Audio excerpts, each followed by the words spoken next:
said person. I'm telling on myself. Mean girls. And on the flip side of that, like, I've been bullied, but I have bullied.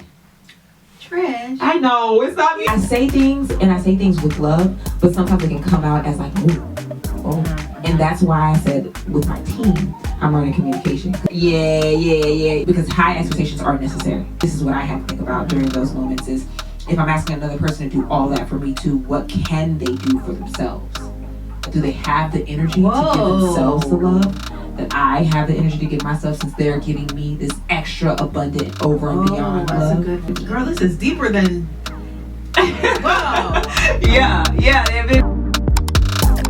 It's all necessary with Tifani Sage. You had to be the most patient with yourself. Ooh, I think I had to be the most patient with myself when I was growing up.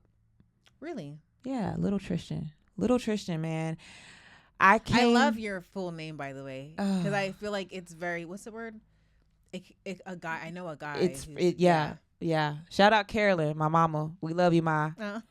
She said the General Hospital credits were running while you were born, and I was like, ooh, Tristan, he's a good actor. And I was like, Ma, I really love that for me. Thank you so much. Wow. Love it.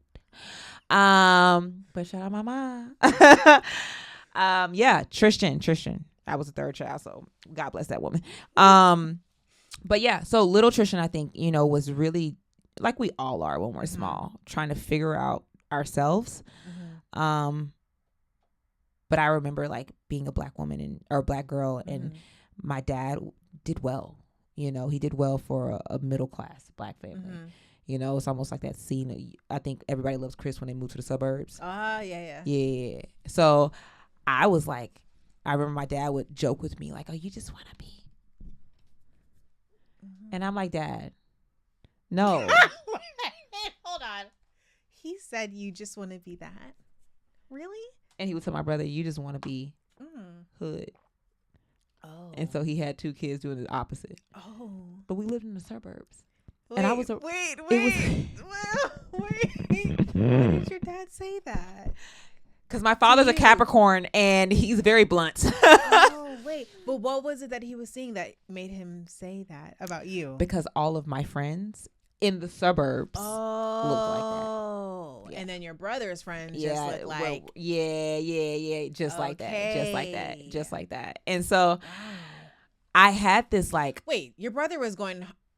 like high and far to be finding the people. Yeah, he was going high far because I was like, he was around the same people. But I also feel like it was difficult for me to connect with other black girls. Shit. Because but that's understandable. I was, and not that I was like we just all. I just felt like I always had like a barrier, and maybe that was a me thing. But I felt like with white girls, white tea, we got along great. We understood each other. I think the things too that I did. I was going to say, was it the activities that were different? Played tennis, horseback riding. You were a tennis girl? Yeah. Me too. I was a cheerleader. I was captain of my cheerleading squad. Like I was, you know what I mean? Yeah. And I think it came with a little bit of like notoriety, that I took to the head. Let's be honest. Sorry, y'all. I love y'all. And I just had to kind of like come back to earth. So like growing up, like I was really trying to find who I was in some wild ways and not knowing like what that looked like. And I think I had to really truly have patience with myself because I was coming into my own, obviously. It was just hard. It was hard. It was hard to gauge when I was younger. Like, am I into this? Am I not into this? Like, does this make me cool? Does this not make me cool? Did you get any pressure from your school friends or school peers? I got a lot of pressure from my school peers. And there were just, there was a lot. It was a lot. It was a lot. Mean girls? Yeah. Mean girls. Like, and on the flip side of that, like I've been bullied, but I have bullied. Trish. I know. It's not me no more, y'all. Wait. Okay, so what is something that... Okay, here's said person. I'm telling on myself. Here's said person. What would young Trish say to this bully Trish? What? Not you put me on a spot. What would you say? No, really bully, but Right. like, I didn't bully. let me walk it back a little. Lies. Can we cut that out? Cut the tape. Cut the tape.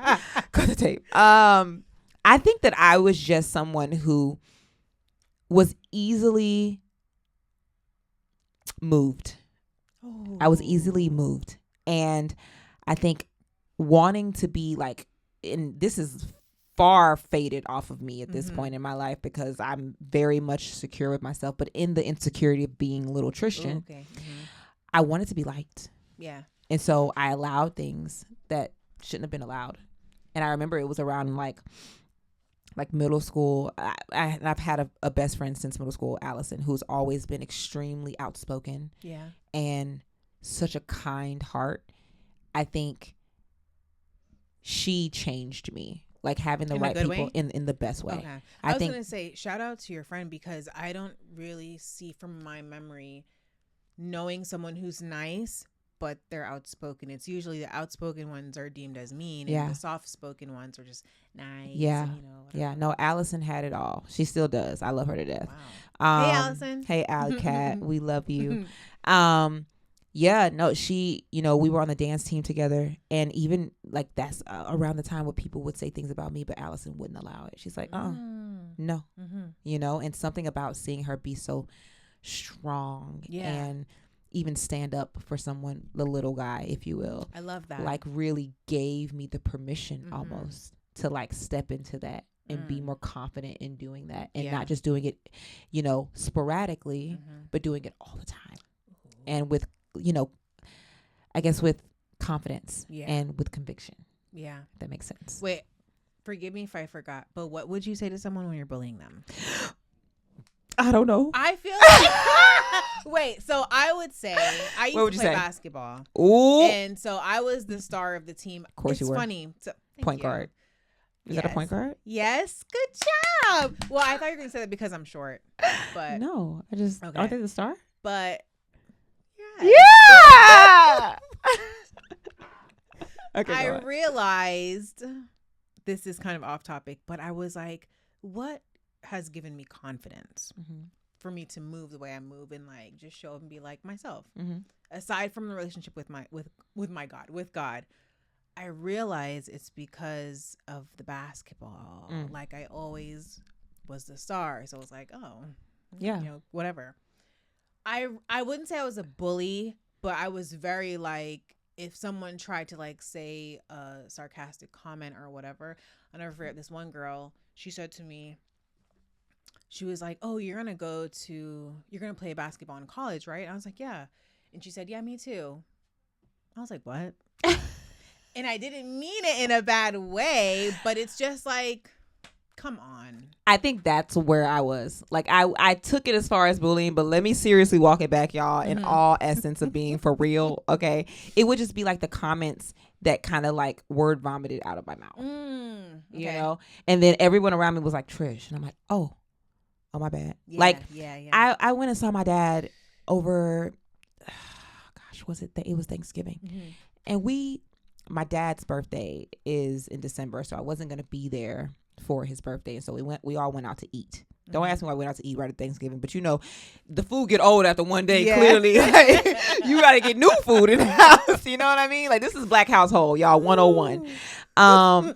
So we go out to eat new food. We need new food, okay? And the stuff that you grocery shop for, it got to sit in there and it got to marinate. You can't even. Anyways, it's a whole nother day for a whole nother story. But we went out to eat, and my dad is having conversation with the waiter, and we're trying to order my grandmother something, right? So that we can take it back so she can have it. And we're all talking something. He said something to the waiter said something to my dad. And I'm like, oh, you didn't hear him? But I meant it in like you ain't hear? And my dad looked at me and said, Tristan. I was like, oh, I'm sorry. Yeah. My bad. Do you think that you still have that now, where it's just like you say what you said?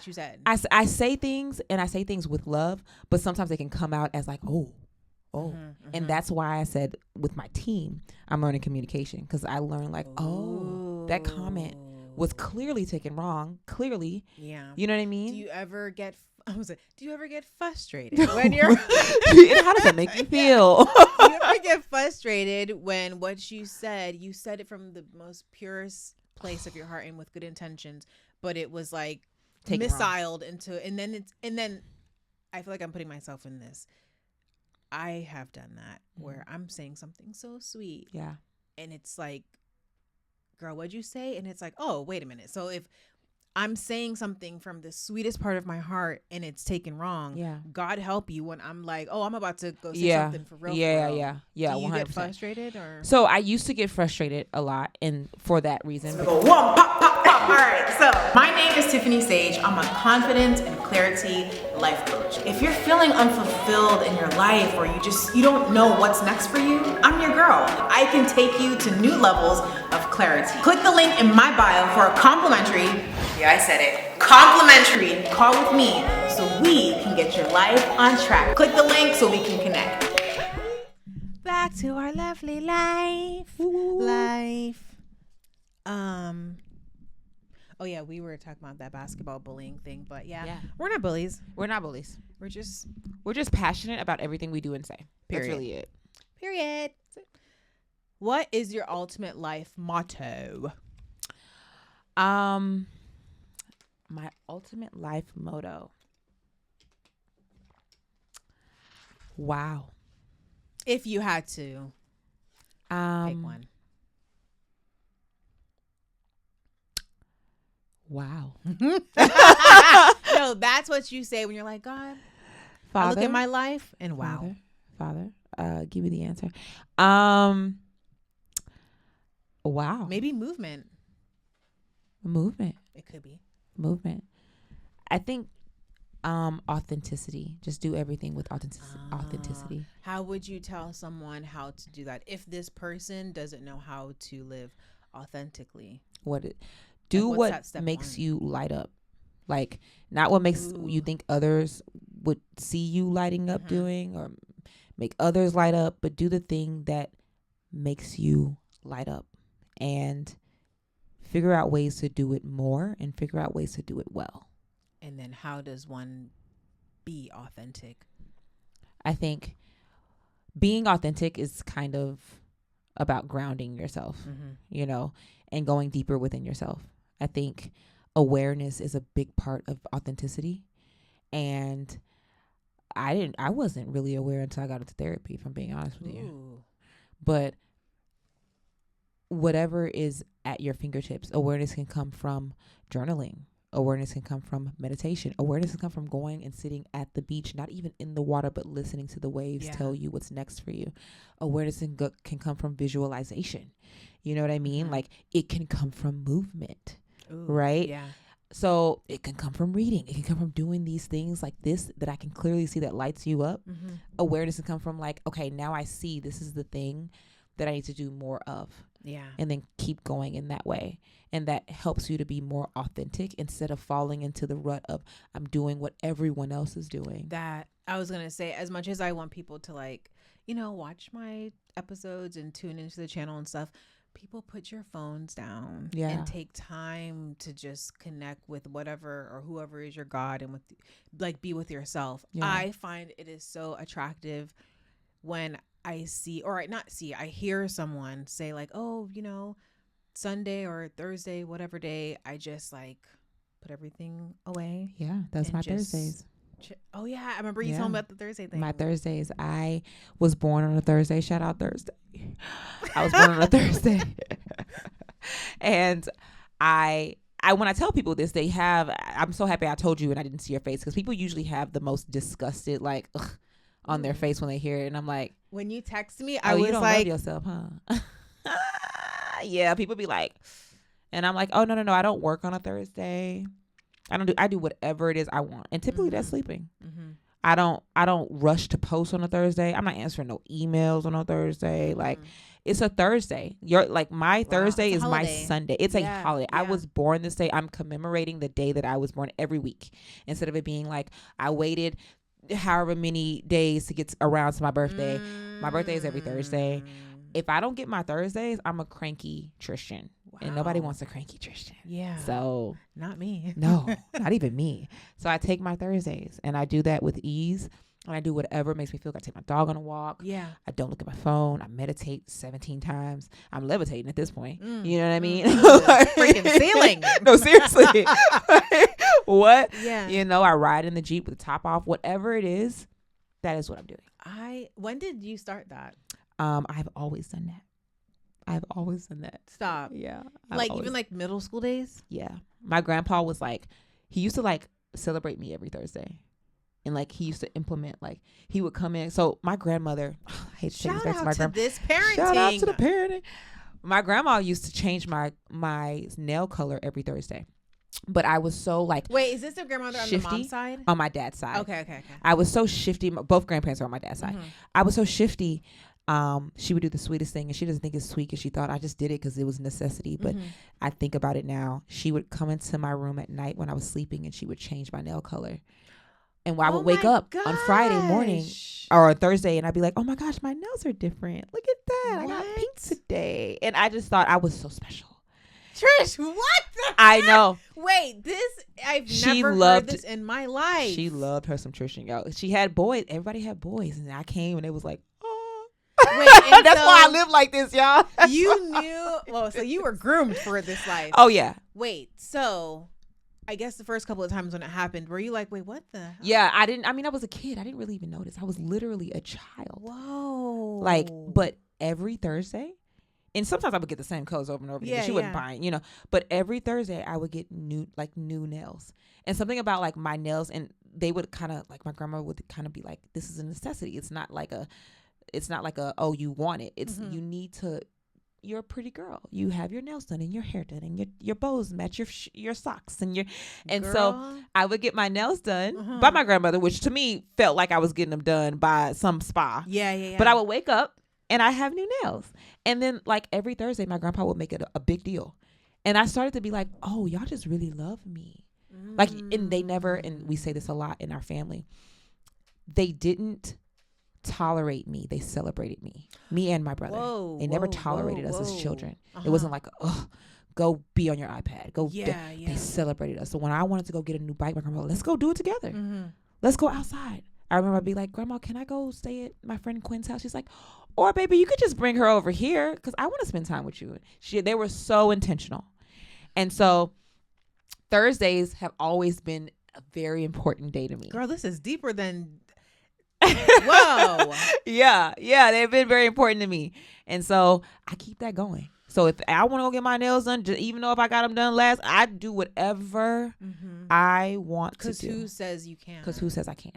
And nobody. It's a special day. Yeah, and it's for me, and I'm gonna keep that going until like if I have a child, I'm gonna be like, baby, once a week, every week, we about to go all out. Instead of like the birthday or like a holiday, celebrating, like, who has time to be waiting that long? Yeah, because you don't know what's gonna happen tomorrow. You know, and that also goes in between the days of Thursday. But just having that specific day that I give to myself, I also feel like that's a way of like God loving me more, because I feel like He gets excited when I'm about like loving on me, you know, and I'm not tearing myself down. I'm doing things to build myself up. Like I think that's something that excites God. So yeah, that's my story of getting my nails done. Question. So like what I'm hearing is like your grandmother and your grandfather would pour into you. Has it ever been where you were in a romantic relationship and it's like you wanted all of that? Obviously, like you like your self-love comes first. Yeah. And you pouring into yourself, but have you ever expected that level of like all that stuff from the one person, and how did that go? She's single, y'all. Let's just say that. She's single, girl, living. That's okay, because she's beautiful still, so she got options. Wow. I think that it's important to note that was my grandfather and my grandmother. Yeah. You get me? Yeah.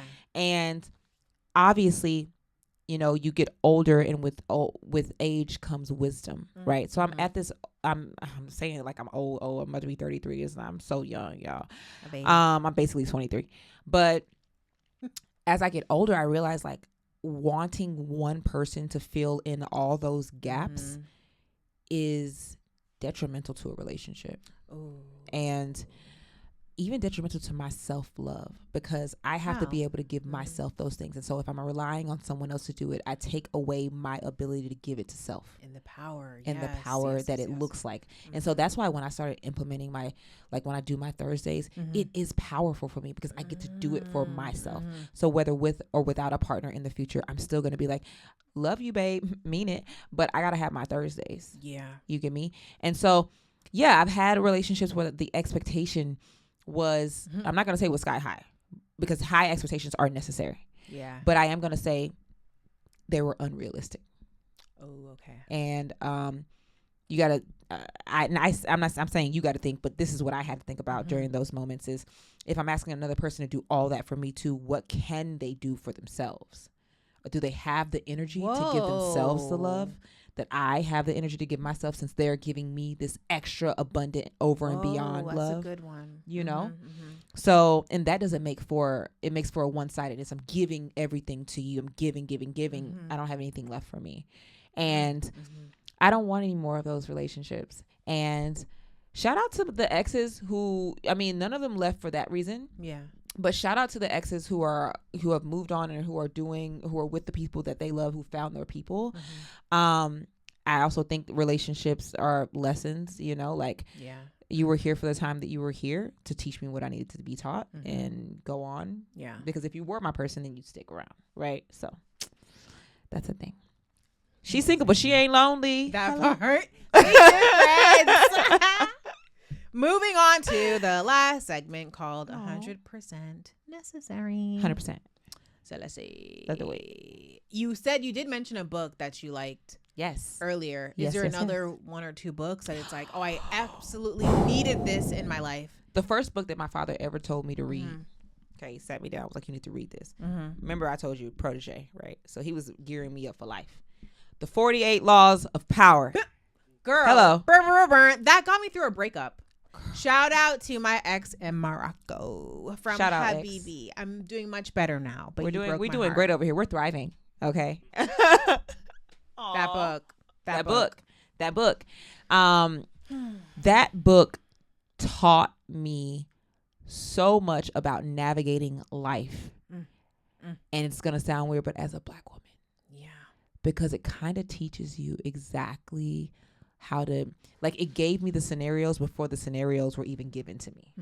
And it gave me the standpoints of how do I react in this, right? And so 48 Laws of Power has been one of those stand still. I will tell people to read that book. You having a problem? Read 48 Laws of Power. Yeah. Figure that out? Your dad put you onto this book? My dad was like, you need to read this. Wow. And what's so funny, I asked my siblings to this, have y'all ever read? No.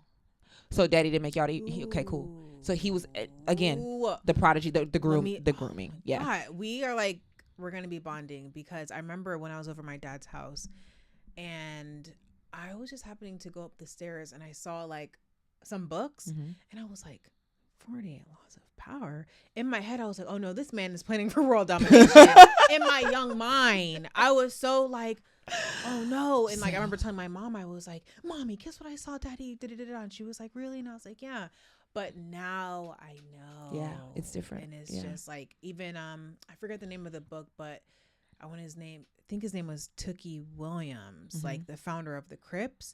My dad was reading that and I was like, oh, what is that? I ended up reading that, and it's just shout out to fathers, because there are some great fathers out there. Shout out to fathers. That book was monumental for me, and also, and I find that a lot of my family members are the ones who are like, hey, this would be a good read for Tristan, and I'd really appreciate that, because for it to be thought of in the realms of these good books and knowledge is such a pat on the back for me. But the 4 Agreements. Oh, I'm reading that right now. Well, rereading it. The 4 Agreements. If you had to pick, what's your favorite? Don't take nothing personal. Ooh. Nothing. I think it's my favorite because it's what I have to do. I have to be conscious of doing it in everything. Yeah. right? I don't have to be conscious and showing up as my best. I'm that person. I'll always show up as my best, right? And the other agreements are easier for me. But not taking it personal when everything feels personal because my ego tells me everything is personal. With my ego, right? I would tell myself like, oh no, this is about you. Take the ego out. If you, and I like a little mind trick I say to myself is, okay, take the ego out. Do you still feel the same way you feel? Like, no. Yeah. You know, it's, let me not make this about myself. Yeah. And whatever. But sometimes I feel sometimes it's good to have the ego. Yeah. Just so you can remind them niggas. Well, yeah. I feel like ego plays its part when necessary. Yeah. But if you let her take the wheel, girl, babe, you going off the deep end. Right. She said, okay, well, you let me take, you did it. Ooh. You get me? So you have to be able to put her in the driver's seat, but take her back out.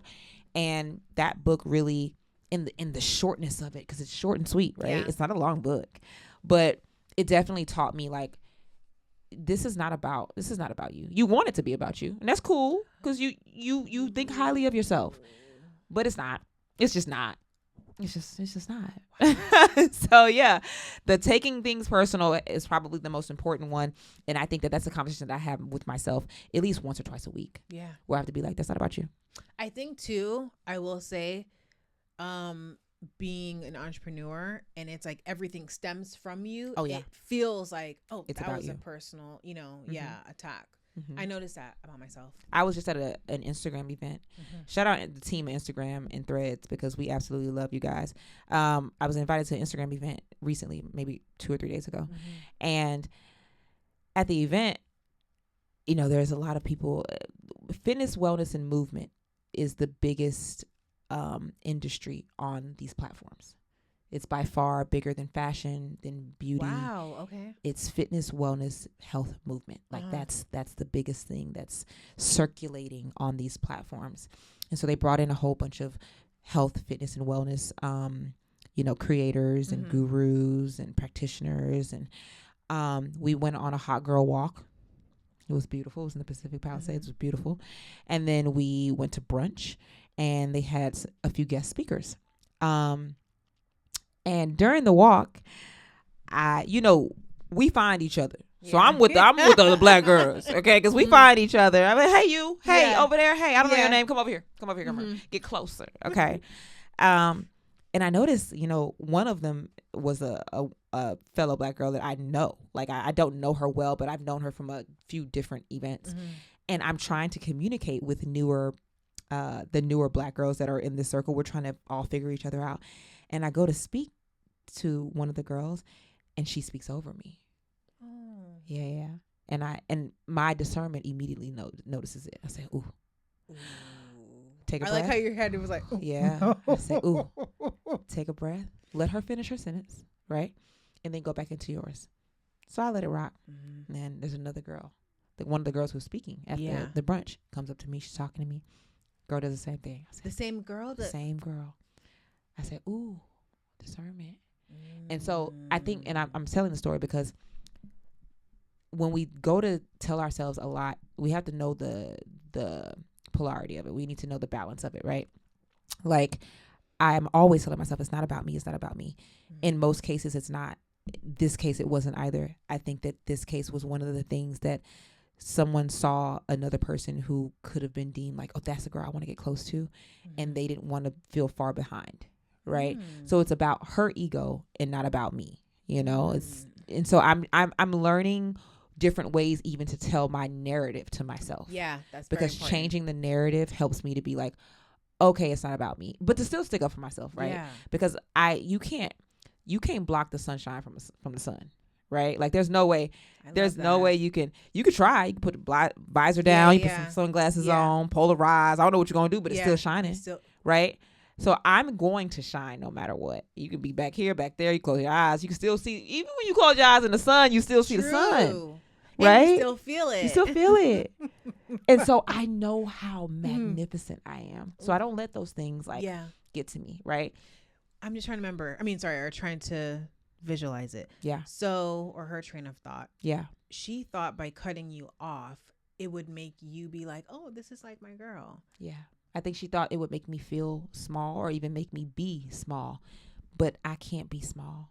I can't be small. And the thing about that is I trust God in everything. So you could have your moment to speak with no, like, I'm gonna let you get it out. Do your thing. At the end of the day, I'm God's. All I have to do is be like, God, remove it. Whatever it is, remove it. Right? Daddy. Yeah, Sky Daddy. Sky Daddy. Always coming through with the come through, you know? And rest assured, by the end of that event, the two people that I was trying to connect with came back around. Trish, I didn't want to leave without saying something to you. Oh my gosh, look at that. I wanted to, and look can we? That. And I was like, oh, okay. Oh I'm never passed up. I love those things. I'm never passed up. I love when it's like those full circle moments. Yeah. And no shade to the girl. Yeah, no shade. Like, no shade. Who knows if when the girl was speaking up, if the other two were just like, oh exactly. God. You know what I'm saying? Exactly. And I think you notice those things too when you're around, like if someone's respectful and just being like a bubbly, happy, like not trying to cut somebody else off type of person, you know? So I think it was clear for them to see, but we didn't even, when they came back around, there was no talk of it at all because the talk was between me and that person, just like it should have been to begin with. Yes. Right? Yeah. I nothing misses me. Nothing passes me by. And I've had that same sentiment about life since I was born, y'all. I don't nothing pass me. You got the eyes. You got the eyes. But if it did though, it's not for me. Ooh, if they would have never came back around, actually you saved me. So I get to see it in a way that it helps me no matter what. Oh my gosh. You get me? Yeah. So maybe actually you took that butt. Maybe they weren't good business partners to be in. Thank you. But if they did come back around and it worked out, well, thank you. Because now they want to come back around and work with me more. You know, it always works out. I'm telling you, man, optimism always saves a freaking No, day. it really does. Your 100% necessary mental health practice. Whoo. Okay. This is gonna sound weird. One or two, if that makes it easier. Okay. Yay. A cold shower in the morning. Get out. Really? A cold shower as cold as I can take it in the morning for as long as I can take it, which is about 5 minutes. And then you turn it to like medium. No, then I get out. Oh. I get up. I see my mind movie. I hop into a cold shower. I get out.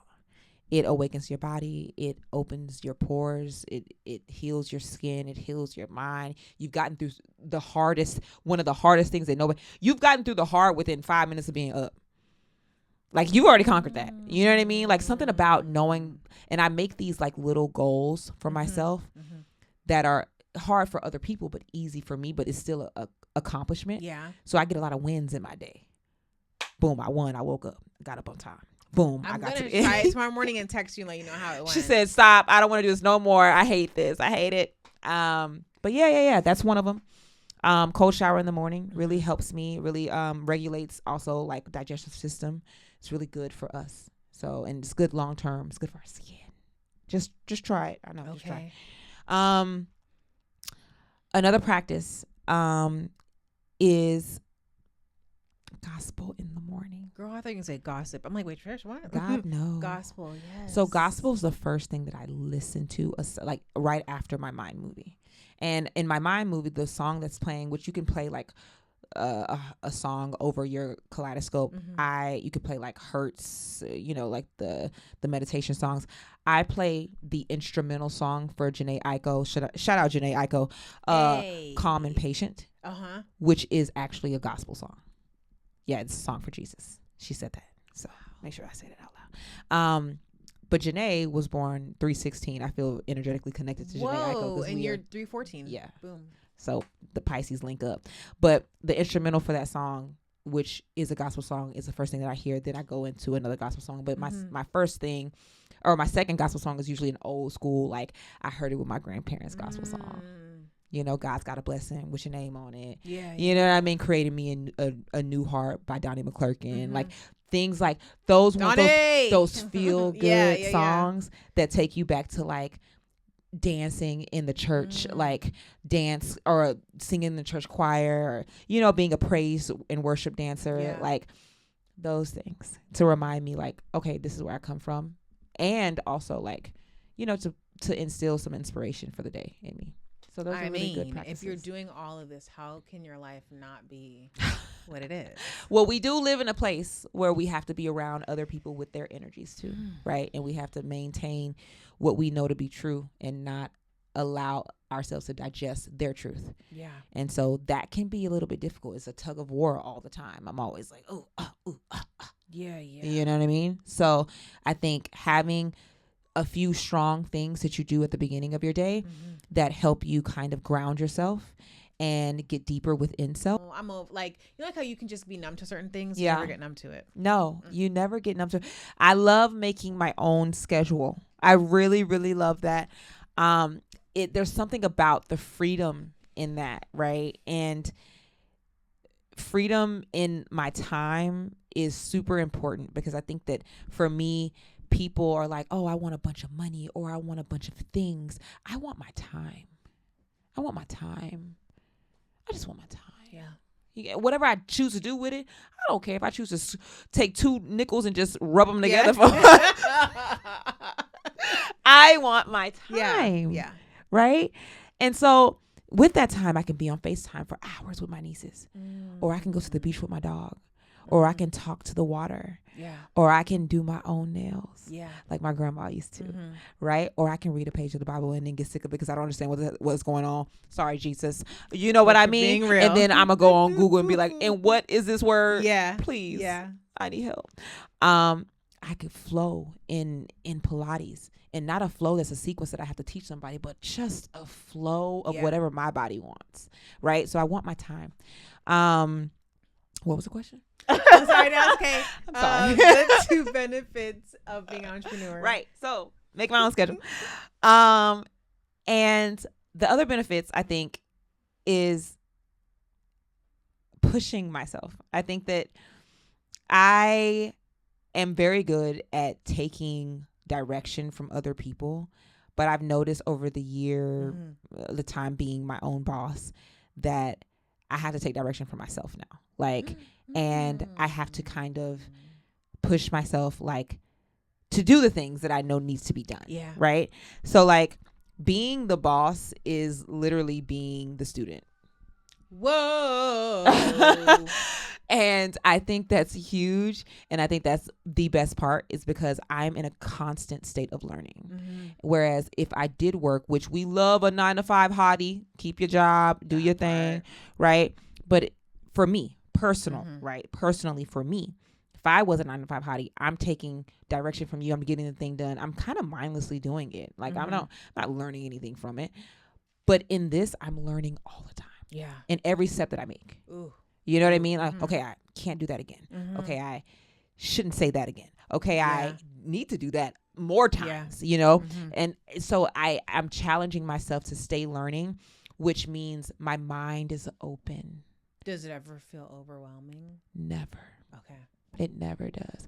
I think that for me, and this is something that I'm working on right now, I'm working on getting more sleep because I'm so passionate about what I do. I could easily do it until 2 a.m.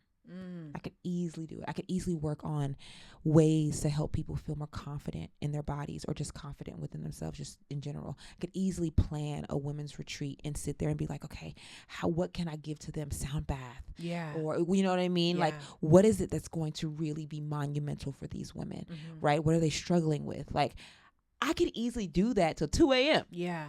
So I'm working on sleep. Yeah. But I think the second thing to answer your question, because I can go, is definitely being the one who is driving the car.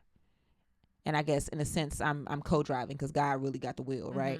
But co-driving that car and understanding that I'm consistently a student, which I absolutely love. Wow. Yeah. Yeah. Last question. No, it's going to be over.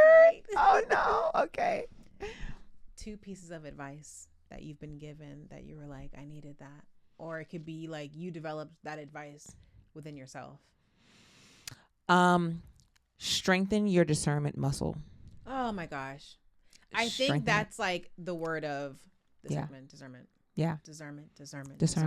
Strengthen that muscle. Put yourself in uncomfortable positions so that you can Oh my gosh. strengthen that muscle. Because if you're not working it out, it's not working it out. You know, like you have to get uncomfortable to get comfortable. And that's in more than just the discernment piece. Yeah. That's in business in general. Like if you stay within the lines, you will never figure out how powerful, how big, how magnificent, how wonderful, how abundant you can be. Right? And so allowing yourself to squiggle out of the lines is allowing yourself to really grow. Yeah. So I think strengthen your discernment muscle and get uncomfortable. That's my advice. And that is the episode. You get a card. Oh, I get a card. I get a card. Everybody gets a card. I love that. This was Trish. Thank you so much. This was like, I had no expectations. Yeah. But was it good? Go home, make the mind movie, gospel, like all of it. Cold shower. All of it. Take all the things. Be great. Live your abundant life. Live your life. Live your life. Free 99. Period. I'm so happy to have been here.